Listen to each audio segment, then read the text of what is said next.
வேலுண்டு வினையில்லை, மயிலுண்டு பயமில்லை, புகனுண்டு குறையில்லை. பழனி திருப்புகழ் பாடல் 110 அவனிதனிலே.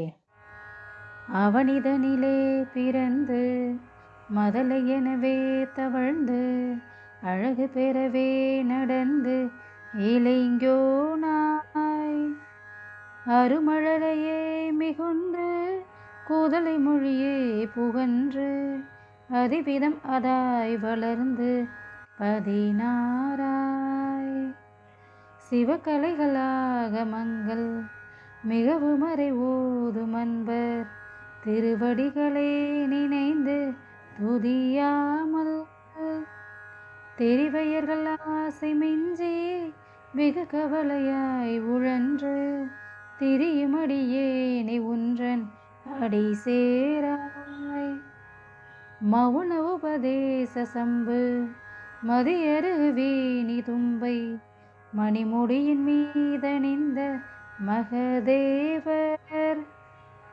மணமகிழவே அணைந்து ஒரு புறமதாக வந்த மலைமகள் குமாரதுங்க வடிவேலா பவனி வரவே உகந்து மயில் மிசையே திகழ்ந்து படி அதிரவே நடந்த கழல் வீரா பரமபதமே செறிந்த முருகன் எனவே உகந்து பழனிமலை மேலமர்ந்த பெருமாளே பழனிமலை மேலமர்ந்த பெருமாளே பெருமாளே.